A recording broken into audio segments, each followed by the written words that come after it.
မြတ်စွာဘုရားသည်ကပိလဝိပြည်နီကြောရိုင်ုံကျောင်း၌တရင်သုံးနေစဉ်ခမဲတော်တုတ်တော်ဒနာမင်းကြီးဤနန်းတော်သို့အခတာဝကနှစ်ပါးနှင့်အတူကြွတော်မူသည်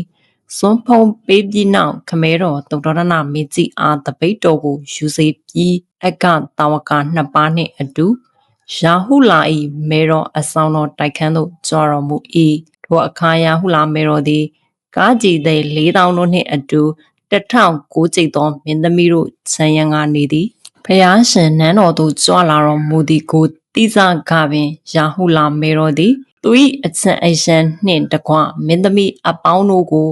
ဖန်ရီစွန်းသောအဝတ်ကိုဝတ်ဆင်စေသည်ခမဲတော်မင်းကြီးသည်မြတ်စွာဘုရားအားအရှင်ဘုရားတပည့်တော်ဤချွေးမတော်သည်အရှင်ဘုရားတို့ဖန်ရီစွန်းသောအဝတ်ကိုဝတ်သည်ဟုကြားလျင်ဖန်ရီစွန်းသောအဝတ်ကိုဝတ်၏အနန္တာစသည်တို့ကိုပယ်ပါ၏မြေ၌အိတ်သည်ဟုကြားလျင်မြေ၌အိတ်ပါ၏အရှင်ဘုရားယဟန်ပြုသောကာလ၌မင်းတစ်ပါးတို့စေလွတ်အပ်သောလက်ဆောင်ပဏ္ဏာများကိုမယူ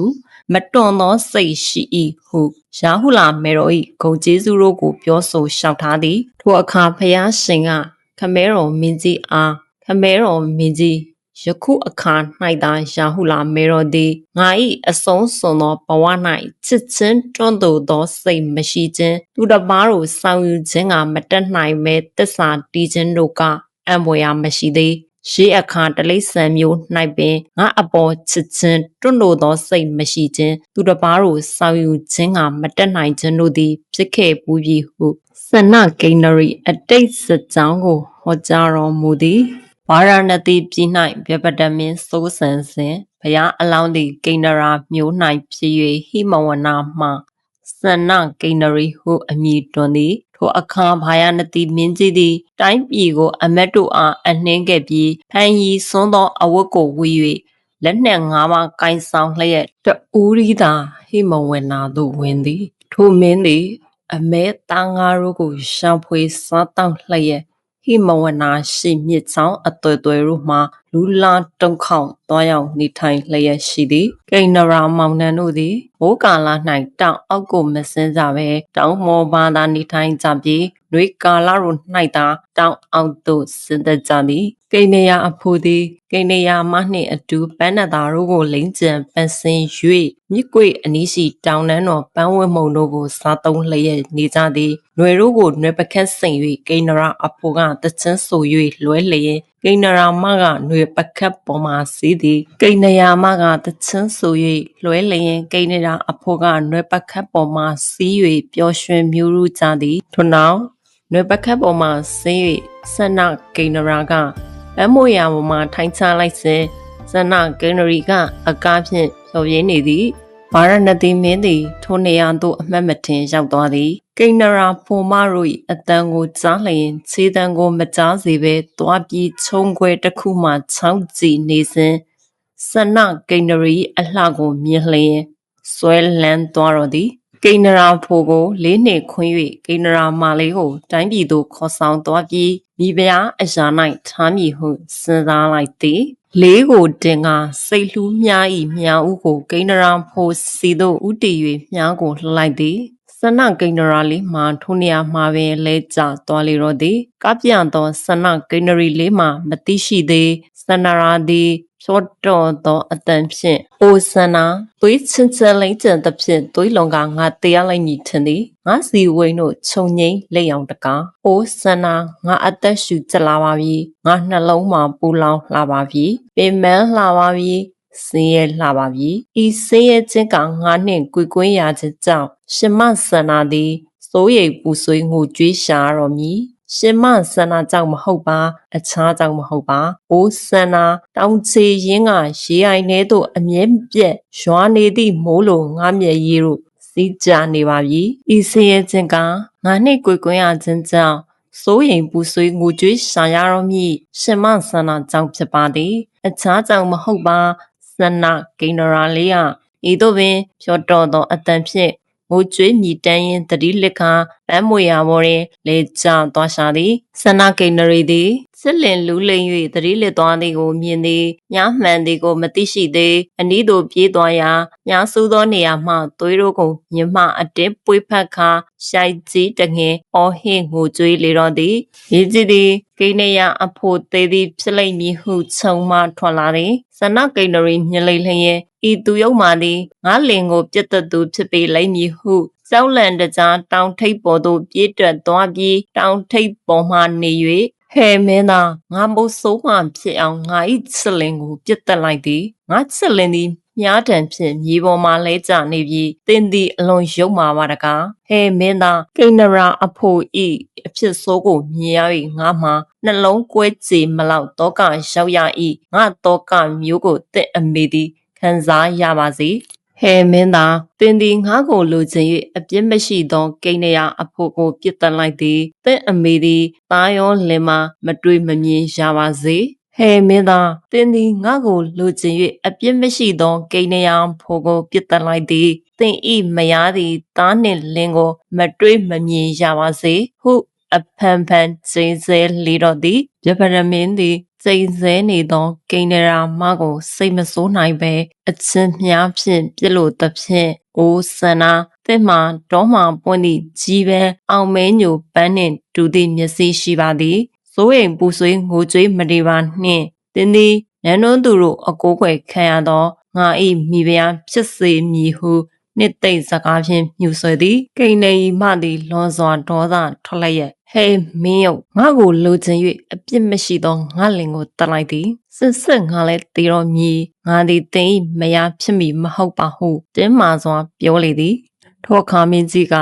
ကိန်းနေမကိုချော့၍ရမည်မဟုတ်မှန်းသိပြီးဟဲတလိုက်ဆံမနင်ကအလွန်ကြောက်တသည်ပန်းညူရွက်တောင်စလဲရွက်တို့ကိုသာစားရန်ဟိမဝနာသို့သွားပေတော့နင့်ကိုအခြားသောတောကောင်တို့ယူကြလိမ့်မည်ဟုပြောဆိုပြီးစောခိုင်းထွက်သွားသည်ရန်သူပြပရမင်းထွက်သွား၍အဝေးသို့ရှောင်းလျင်ဆနကိန္နရီမသည်တောင်ထိပ်မှဇက်တကဇလင်ထံသွားပြီးပွေးဖက်၍တောင်ထိပ်ပေါ်သို့တင်ကားဦးကောင်းကိုပေါင်ပေါ်တင်ထားပြီးတစိမ့်စိမ့်ကျင်းမျက်ရည်ဆူရွှဲငိုဝဲဆင်ကားစနကထာတို့ဖြင့်ငိုကြွေးရှာသည်အိုးစလင်ဆနကိန္နရာ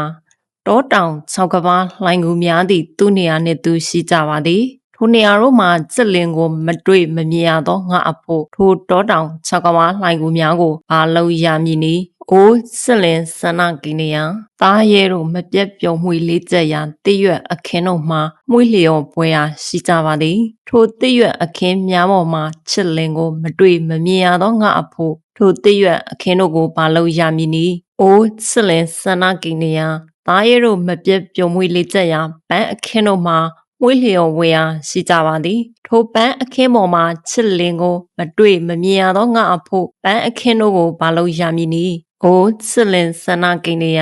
စီလင်ပြီးပန်းတို့နှင့်မျောပါစီစင်းနေသောမြစ်တို့ရှိကြပါတော့လေထိုစီလင်ပြီးပန်းတို့နှင့်စီစင်းမျောပါနေသောမြစ်တို့၌ချစ်လင်ကိုမမြင်ရသောအခါငါအဖို့ထိုမြစ်တို့ကိုဘာလို့ရမည်နည်းအိုချစ်လင်ဆန္ဒကိနေယရှုချစ်စပွဲဗရမများညိုဖြင့်ပြေးသောဟိမဝနာတောင်ထွတ်တို့ရှိကြပါ၏ထိုဗရမများညိုရောင်တောင်ထွတ်တို့၌စစ်လင်ကိုမမြင်ရသောငါအဖို့ဘာလို့ရမည်နည်းအိုစစ်လင်ဆနကိနေယရှုချစ်စပွဲရွှေသားပဂရိဟိမဝနာတောင်ထွတ်တို့ရှိကြပါ၏ထိုတောင်ထွတ်တို့၌စစ်လင်ကိုမမြင်ရတော့ငါအဖို့ဘာလို့ရမည်နည်းအိုစစ်လင်ဆနကိနေယရှုချင်စပွဲမြင်းတီလာကျောင်းပြရတနာတို့ဖြင့်ပြေးသောဟိမဝနာတောင်ထွတ်တို့ရှိကြပါ၏ထိုမြင်းတီလာတောင်ထွတ်တို့၌စစ်လင်ကိုမမြင်ရသောငါအဖို့ဘာလို့ရမည်နည်းအိုစစ်လင်ဆနကိနေယရှုချင်စပွဲမြင်းမောက်သောဟိမဝနာ၏တောင်ထွတ်ဖျားများရှိကြပါ၏ထိုလှပသောတောင်ထွတ်တို့၌စလင်ကိုမမြင်ရသောငါအဖို့ဘာလို့ရမည်နည်းကိုစလင်ဆနာကိနေယရှုချင်စပွဲငွေအတိဖြစ်သောဟိမဝနာတောင်ထွတ်တို့ရှိကြပါ၏ထိုတောင်ထွတ်တို့၌စလင်ကိုမမြင်ရသောငါအဖို့ဘာလို့ရမည်နည်းအိုစလင်ဆနာကိနေယရှုချင်စပွဲယရနာ9ပါးအတိဖြစ်သောဟိမဝနာတောင်ထွတ်တို့ရှိကြပါ၏ထိုတောင်ထွတ်၌စလင်ကိုမမြင်ရသောငါအဖို့ဘာလို့ရမည်နည်းအိုစလင်ဆနာကိနေယ ဘုံမစိုးနှစ်အပေါင်းတို့နှင့်ဆေးပင်တို့နှင့်ပြည့်နှံ့နေသောထိုကန္ဓမာရဏတောင်း၌ဇလင်ကိုမမြင်ရသောငါအဖို့ပါလုံးရှာမည်နီအိုဇလင်စနာကိနေယကိနေရီတို့သုံးဆောင်ရာဆေးပင်တို့နှင့်ပြည့်နှံ့နေသောကန္ဓမာရဏတောင်း၌ဇလင်ကိုမမြင်ရသောငါအဖို့ပါလုံးရှာမည်နီဟုခွဲ့နေခါပင်လင်းစနာကိနေယကိုရင်ဝင်ပိုက်ခါတန်တာငိုကြွေးနေရှာတော်သည်စနာကိနရီမှလေးသည်ကိုကျွေး၍အားရသောအခါစိတ်ကိုပြန်၍ထိပြီးဂိနေယဖိုးဤရှင်ကိုလက်ဖြင့်တင်ထားရာပူနွေးနေသေးသည်ကိုသိလျင်အိုငါစလင်မသေးသေးအသက်ရှိပါသေးသည်ဟုဝမ်းသာရာကလောကပါဠနှင့်များအားအိုလောကကိုစောင့်ရှောက်ကြသောလောကပါဠနှင့်အပေါင်းတို့ဤလောကမှာလောကပါဠနှင့်များမရှိကြတော့ဘူးလားဒါမှမဟုတ်မေလျော်၍နေကြပါသလားဒါမှမဟုတ်တေကုံကြလို့ငါလင်ကိုမဆောင်ရှောက်ဖဲနေကြသလားဟုတမာဒေဝနှကောင်းနှမျက်တို့ကိုတိုင်ကြားကြွေးကြော်လေသည်စနကိဏရီတောကအပူမိသည်တကြားမိတရားကြောက်ဖြာမှပူ၍လူပြည်သို့ကြည်ရှုလေသောအကြောင်းချင်းရအစုံကိုသိရလေသဖြင့်ပုံနာအယောင်ဆောင်ကခရားမှရှိဖြင့်စနကိဏရီဖို့ဤခန္ဓာကိုယ်ကိုသွန်လောင်းလေသည်ထိုခဏ၌ပင်မြားစိတ်ပြေး၍သတိပြန်လေရလာပြီးအနာမှလည်းအတနုတက်သည်မြားစုသည့်ဒဏ်ရာသည်ပင်မထင်တော့ပေဂိဏရာဖိုသည်လဲနေရာမှလှင်းစွာထသည်စနဂိဏရီလည်းဇလင်ကိုကျမ်းမာချမ်းသာစွာမြင်ရလျင်တကြားမင်းကိုဝမ်းမြောက်ဝမ်းသာရှိခိုးလျက်အရှင်ပုံနာကဲသူကင်းဝေးနေသောဒုက္ခရောက်နေရသည့်အကျွန်ုပ်၏ဇလင်ကိုအမြရည်ဖြင့်သွန်လောင်းပေးသဖြင့်အကျွန်ုပ်၏ဇလင်နှင့်မကွဲမကွာနေရပါ၏ဟုဂျေဇုတင်စကားပြောကြားချီးကျူးလေသည်တရားမင်းသည်ကိန္နရီမောင်နှံအားယနေ့မှစ၍ဆန္နာရွှေတောင်၌သာနေကြဤရွှေတောင်မှလူပြည်လူရွာသို့မသွားကြလေနှင့်ဟုပြောကြားပြီးတောင်ရိန်သာသို့ပြန်သွားလေသည်ကိန္နရီမောင်နှံတို့သည်အသက်ထဆုံးရွှေတောင်၌သာပျော်ရွှင်စွာနေကြလေကုန်သတည်းမြတ်စွာဘုရားသည်ရောက်လာမေတော်၏တစ္ဆာကြီးမားလာသောအကြောင်းကိုအကြောင်းပြု၍စနာကိန္နရီဘဝတော်လည်းတစ္ဆာကြီးလာသောစနာကိန္နရီဇတ်တော်ကိုဟောကြားတော်မူခြင်းဖြစ်သည်ဇပေါင်းသောဗာရဏသီမင်းသည်ဒေဝရတ်တရားမင်းသည်အရှင်နုရုဒ္ဒရာစနကိန္နရီသည်ရာဟုလာမေတော်စနာကိန္နရာသည်ငါဖယားဟုဇတ်တော်ကိုပေါင်းသည်နောက်ထပ်ဗီဒီယိုအသစ်တင်နိုင်သိအောင်ဒီ channel လေးကို subscribe လုပ်ပြီးအားပေးခဲ့ဖို့ဖိတ်ခေါ်ပါရရှင်